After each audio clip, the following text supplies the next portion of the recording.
1979, CA football history would be changed forever with the introduction of Mike Foster as head coach and athletic director in Canandaigua.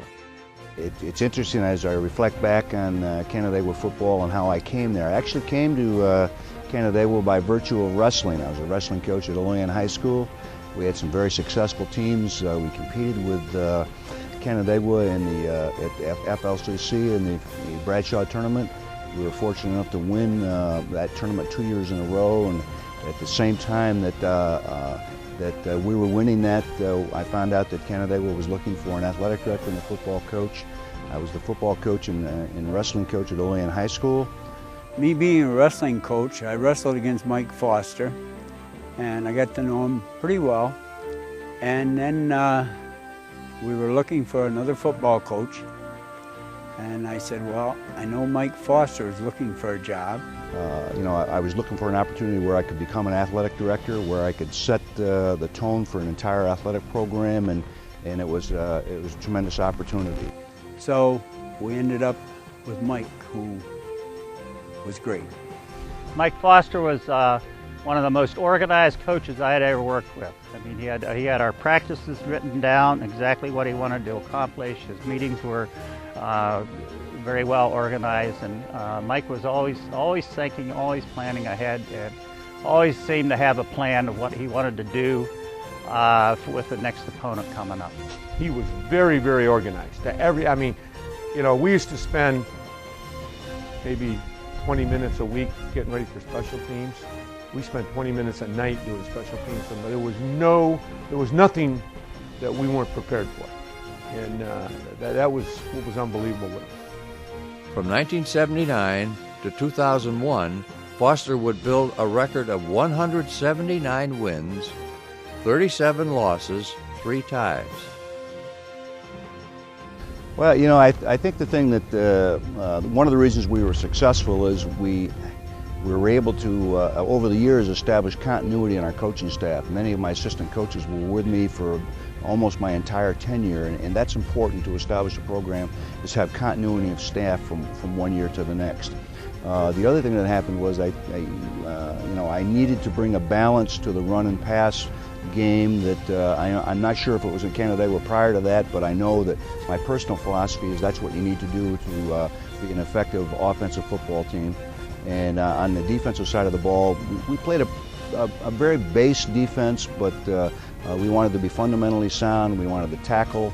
We wanted to be effective with executing our defensive game plan, but not a whole lot of frills on the defensive side. And on the offensive side, we were a little bit more wide open. I know that the first year when we came, I was blessed to have an outstanding quarterback in Dave O'Donnell.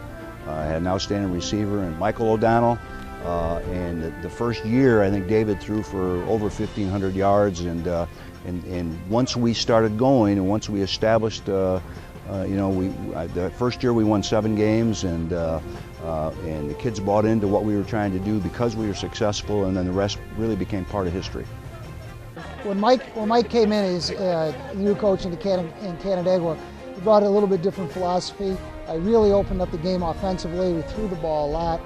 We had some if you look at the Canandaigua history of when Mike Foster was here offensively, we had some great quarterbacks. It wasn't just Bill Sharr. Billy Sharr was great, but Dave O'Donnell. There was all sorts of kids that were great as we came through. But he started to throw the ball a lot. Defensively, kind of our philosophy for a long period of time was kind of a bend and don't break type defensive philosophy. Played a lot of 5-2 defense in the beginning. In the mid-90s, we switched it to a lot of a 4-3. We thought we could be a little more aggressive.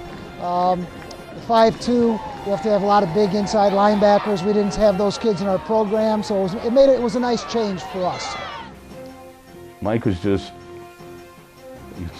an amazing football person as far as his knowledge, his organization. He was a taskmaster, but he also delegated very well, and he knew who could do what, and he gave them the responsibility to do that.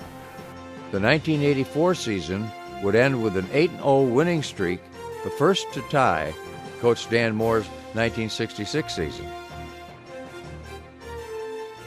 if you build a program, you have to be solid from the base all the way to the top. And but winning really helped capture the imagination of the community and got other kids really excited about the football program. And then, you know, we had some tremendous athletes always in our program. We always had good kids. And but during those years, I think we were 33-1. Obviously, I think that really vaulted us to, we got the attention of the Rochester community and really established Canandaigua as one of the top programs, really in our mind, in the state. When Mike Foster came to town and took over as head coach, I recall some of the things that, some of the changes that were made, and I remember his style was very much like the way my father coached me when I was in youth football. And it was just get out, get it done, and get at it. And I like that, and it was a thrill to play for Coach Foster. Coach Foster is a guy that you can't help but respect. His persona and the way he carries himself. He doesn't ask for it, but his personality almost demands that respect, and rightfully so. I mean, he's a very committed guy to the game itself. But he's also very committed to the kids, the team that he coaches. You know, football's in his blood. Well, I think that there's no doubt that Canandaigua's football tradition has been one of excellence. And with Coach Moore and Coach Foster, and I think they've had a great program, but they've also had excellent assistant coaches. Any of us that coach know you're only as good as your assistant coach, and I think that one of the keys for Canandaigua was the fact that there's been a great deal of expertise and dedicated volunteer coaches that have been involved in the system. I'll never forget one of the things he said. The only kind of volunteers that we take are folks that want to be full-time coaches. So if you can make that happen and you want to learn and you have a background, we'd love to have you. And that was the beginning of the journey that has brought me to the position of athletic director. You know, they were father figures to us off the field, and there was a great respect for them while we were on the field. I was a player at Canandaigua Academy. I played there from 1987 through 1991. Had some great runs. Played under the direction of Coach Mike Foster, who was a mentor to me, someone who I looked up to tremendously as a young player and as a person. And now I'm in a situation where I'm able to be the head coach because of the reasons for Coach Foster. He's the one who set the bar high for all of us at Canandaigua. Foster's disciplined approach and high standards of excellence would leave a long-standing legacy at CA. Well, you know, those years were, you know, like the years that when Billy Shaw was there. Scott was the feature player, but we had another cast of kids that were just outstanding around him.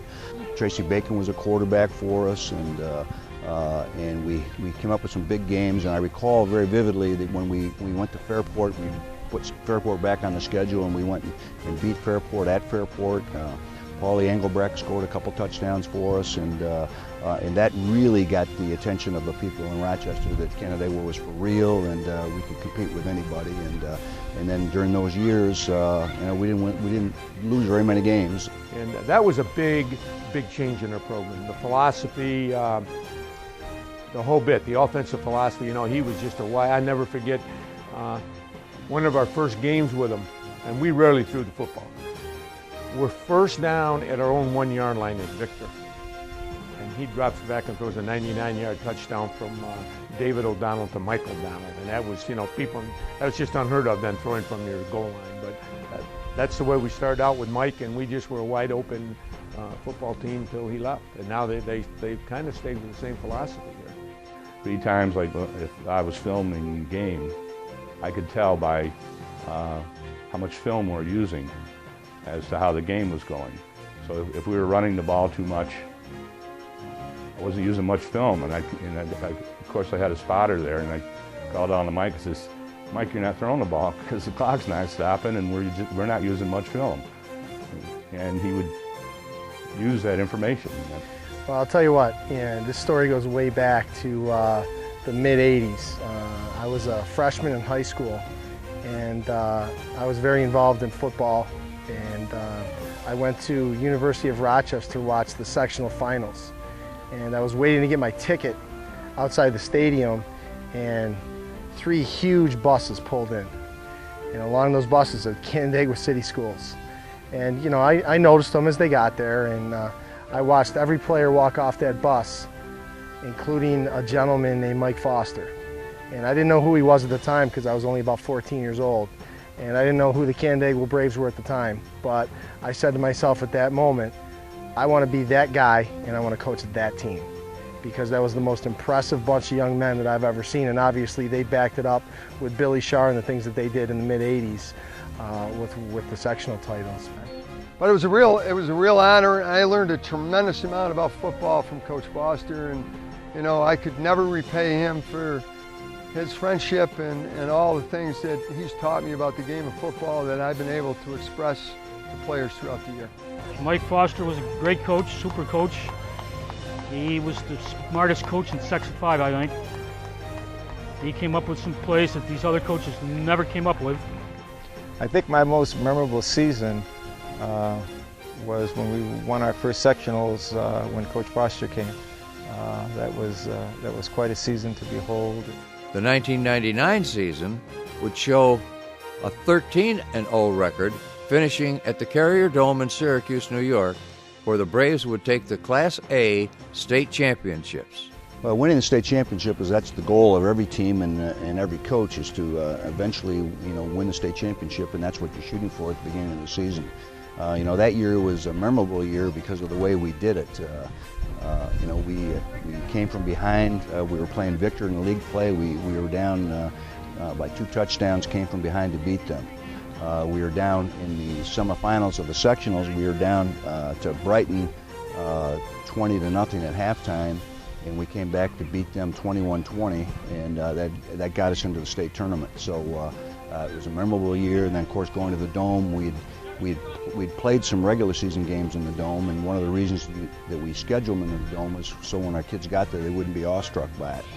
Coach Foster came and brought, again, a tremendous knowledge of football.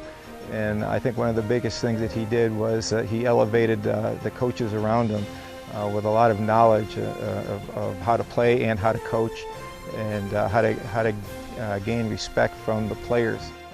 Yeah, he always brought on the feeling of trying to be excellent, and brought the excellence in the program. And he did a lot for our program. The fact that with the bleachers and the upgrading of the fields, and people call him God, and it was a lot like playing with God.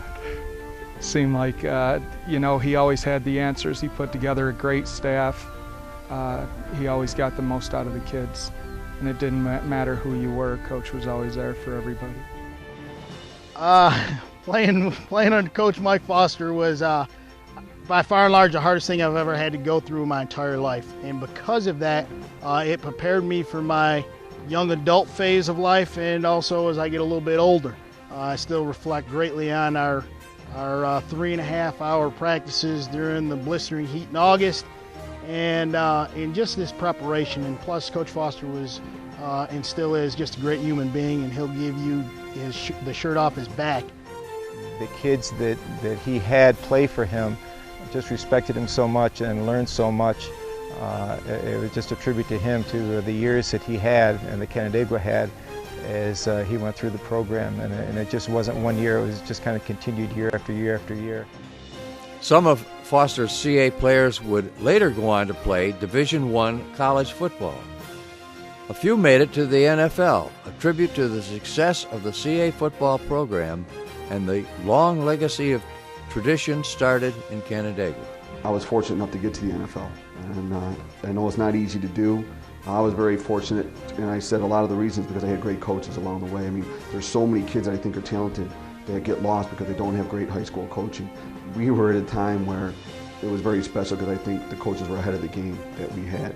It's a lot of fun to see your kids go to a higher level, but not very many kids are going to make it to the higher level because it's so challenging and so competitive. But to have a kid come out of your program and then go and represent the way those kids did.